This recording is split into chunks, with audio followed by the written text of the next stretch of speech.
à l'interpellation de Madame l'honorable députée Mbène Faye.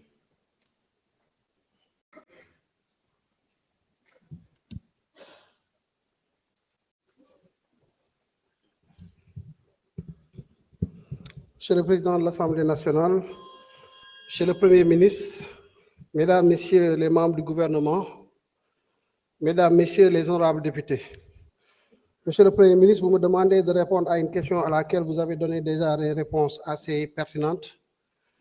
Et vous avez même donné un bonus à la représentation nationale en faisant le départ entre ce qui pourrait être considéré comme de l'ingénierie budgétaire qui permet, à partir de la rationalisation budgétaire, de dégager des marges de manœuvre à orienter vers d'autres secteurs stratégiques. Donc, cette question est très bien déjà répondue. Nous allons juste essayer d'apporter quelques autres éléments, puisqu'il y a une composante de la question à laquelle il faut aussi renforcer du point de vue des autres aspects de l'ingénierie budgétaire. La question en tant que telle, c'est comment le gouvernement compte s'y prendre pour maîtriser la dette et réaliser en même temps les projets. Je ne reviendrai pas donc sur les arguments donnés par le Premier ministre pour ce qui concerne la rationalisation des dépenses.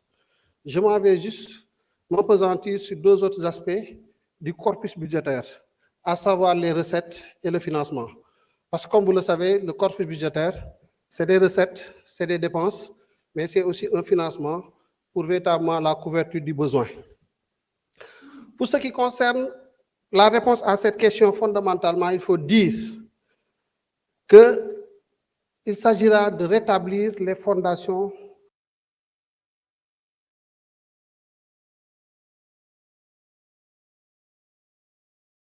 de gestion. C'est qu'il faut, pour avoir des finances publiques viables, travailler sur les recettes budgétaires. Et nous avons un vaste programme, comme je l'ai dit tantôt, à des occasions, ici à l'Assemblée nationale, à l'occasion de la conférence de presse du 13 février, à la suite de la publication du rapport de la Cour des comptes.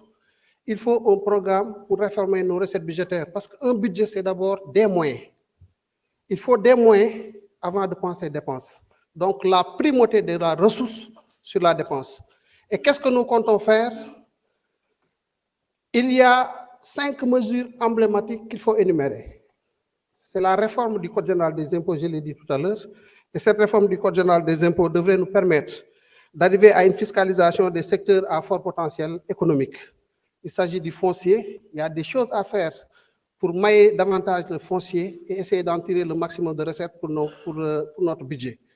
Il y a des secteurs névralgiques pour l'économie, le secteur du numérique, parce que je disais tantôt effectivement que le Code général des impôts que nous connaissons est une succession de réformes des codes des années 80. C'est-à-dire que nous fiscalisons une économie de 1980, alors que 80 et 2025, il y a beaucoup d'eau qui a coulé sous les ponts, et il faut nécessairement que l'on mette à jour notre Code général des impôts, qu'on le mette à face à nos réalités économiques. C'est de cela qu'il s'agit dans le cadre de la réforme du Code général des impôts. Ce n'est pas tout, il faut de la digitalisation. J'ai parlé aussi de l'interopérabilité des systèmes. Parce que voilà une économie qui est constituée à hauteur de 97%. Certes, la statistique a évolué, mais il faut dire que les dernières statistiques que nous avons sur le secteur informel faisaient état de 97% sur l'économie réelle. Qu'est-ce qu'il faut? Il faut, à travers des dispositifs d'interopérabilité entre le système informatique de la douane, du trésor, du budget, des impôts, qu'on arrive à neutraliser cette informalité. Comment? Je vais donner un exemple un peu précis pour vous permettre d'appréhender un peu la réalité. Quand un opérateur va à la douane pour dédouaner son conteneur et prendre son matériel, il faut dire que c'est une bonne opportunité pour l'administration fiscale. Parce qu'ici, il s'agit du réel. Il s'agit d'un matériel qui va franchir les frontières et celui qui vient récupérer ce matériel-là, il est connu. Maintenant, si nous avons un système de Gaïndé qui parle au système SICTAS, par exemple, de la Direction générale des impôts et des domaines, ou si nous avons une autre plateforme qui permet cette communication, on aurait permis à l'administration de manière générale, une fois que l'opérateur arrive et qu'on se rend compte automatiquement avec l'ouverture du système Gaïndé, qui n'est pas connu du SICTAS, du système des impôts, de dire, OK, Cet opérateur n'étant pas connu aux impôts, on le laisse faire toute la procédure de dédouanement et une fois qu'on arrivera à l'émission du bon à enlever, qu'on puisse laisser véritablement la Direction générale des impôts et des domaines faire le travail. Ça signifiera que cet opérateur-là n'est pas connu du système et il faudra en ce moment-là qu'il prenne toutes les dispositions pour sa régularisation. Voilà ce qu'il s'agit de faire de ce point de vue-là. Le code des douanes, il faudra aussi le réformer parce qu'il est devenu anachronique dans ses méthodes et plus véritablement même dans son contrôle des régimes suspensifs. Il y a beaucoup de choses à revoir et nous nous engageons à le faire véritablement dans le cadre des réformes. Voilà pour l'essentiel ce que nous entendons faire.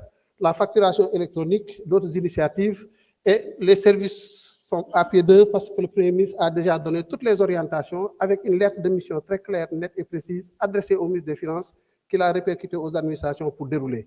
La seule innovation à partir de ce moment, c'est que nous nous autorisons l'administration fiscale et l'administration douanière à travailler avec les acteurs des différents services pour pouvoir traduire cette réforme-là en actes concrets. La dernière étape de ce processus-là, c'est le financement. Et pour le financement, qu'est-ce qu'il s'agira de faire? Il y a des ressources concessionnelles qui sont sur le marché. Il faudra qu'on travaille à capter ces ressources concessionnelles-là. Comment? Mais en ayant un comité de sélection qui a été mis en place depuis 2024, qui soit le plus pertinent possible, qui fasse le travail de la façon la plus correcte pour permettre au ministère des Finances et au ministère de l'Économie, des Plans et de la Coopération d'avoir des projets bancables sur le plan économique et de le présenter aux partenaires techniques et financiers. Il s'agira aussi de se couvrir contre les risques de change, contre les risques de taux d'intérêt. Et ça, c'est un travail que nous savons faire avec les équipes du ministère des Finances et du Budget. Il y a aussi une rationalisation de l'octroi des garanties et la systématisation de tous les projets d'endettement et leur présentation au Comité national de dette publique.